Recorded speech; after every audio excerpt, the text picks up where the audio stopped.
సరే సార్ తొందర చెప్పి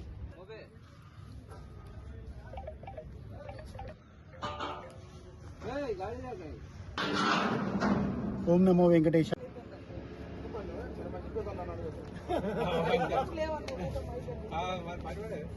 చెప్పే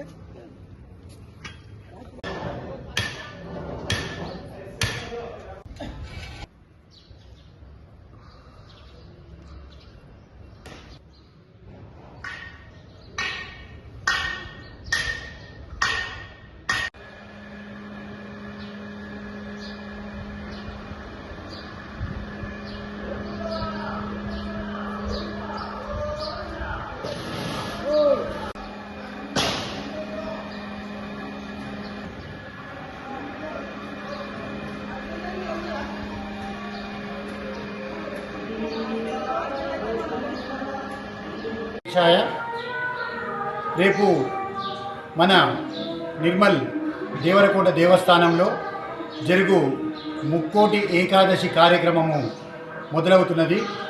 రేపటి ఈ ముక్కోటి ఏకాదశి పండుగని పురస్కరించుకొని ఆలయం మొత్తము కూడా అద్భుతంగా అలంకరణ చేసి మరి స్వామివారి అనగా 30వ తారీఖు డిసెంబర్న మంగళవారం రోజున మొదలవును. ఇటు కార్యక్రమం 5 గంటలకి ఉదయం భక్తులందరూ వేల సంఖ్యలో వచ్చేసి స్వామివారి సేవకు పునీతులు కాగలరు. మరియు ఆలయాన్ని ఎంతో వైభవంగా ముస్తాబు చేసుకున్నాము. మరియు మీ అందరి సహకారంతో రేపు అన్నప్రసాదం కానీ తీర్థప్రసాదాలు కానీ స్వామివారి సేవకు కానీ మేము అన్ని విధాలు ఏర్పాటు చేసుకున్నాము.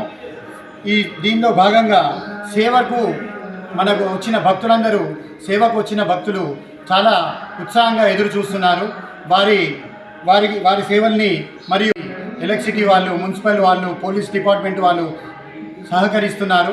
రేపు జరిగే ఈ ముక్కోటి ఏకాదశి కార్యక్రమంలో భక్తులందరూ తరలివచ్చి స్వామివారి సేవకు కృపకు పాత్రలు కాగలరని కోరుకుంటున్నాం. దేవాలయము శ్రీ లక్ష్మీ వెంకటేశ్వర దేవస్థానము. ఈ దేవస్థానంలో జరిగేటటువంటి ఉత్సవాల్లో చాలా ముఖ్యమైనటువంటిది హిందూ బంధువులందరూ కూడా ఎప్పుడెప్పుడా అని ఎదురు చూస్తున్నటువంటిది. అదేవిధంగా ముక్కోటి దేవతలు కూడా ఎదురు చూస్తున్నటువంటి రోజు ధనుర్మాసంలో భాగంగా ముక్కోటి ఏకాదశి. ఈ ఏకాదశి రోజు ప్రాతకాలం ఉదయమే పల్లకి సేవతో మొదలై మాడవీధుల గుండుగా స్వామివారి యొక్క పల్లకి సేవ వేల సంఖ్యలో భక్తులు వచ్చేసి ఈ యొక్క పల్లకి సేవలో పాల్గొంటారు. మరి ఈ పల్లకి సేవలో పాల్గొన్న తర్వాత ఉత్తర ద్వారం గుండా ఈ యొక్క స్వామివారి యొక్క దర్శనానికి మరి భక్తులందరికీ కూడా ఈ సౌకర్యాన్ని ఏర్పాటు చేయడానికి ఆలయ కమిటీ అంతా సిద్ధమై ఉంది. అంతేకాకుండా సేవలు చేయడానికి కూడా భక్తులు ఎంతోమంది పేర్లిచ్చున్నారు. వారందరికీ కూడా మీ అందరి సౌకర్యార్థము, భక్తులందరి యొక్క సౌకర్యార్థము స్వామివారిని దర్శించుకోవడానికి నిర్మల్ పట్టణం లోపల ఈ జరుగుతున్నటువంటి ఉత్సవాలందరికీ కూడా అందరూ కూడా పాల్గొని ఆ స్వామివారి యొక్క దర్శనం చేసుకొని పునీతులు కావాలి. ఎందుకంటే ముక్కోటి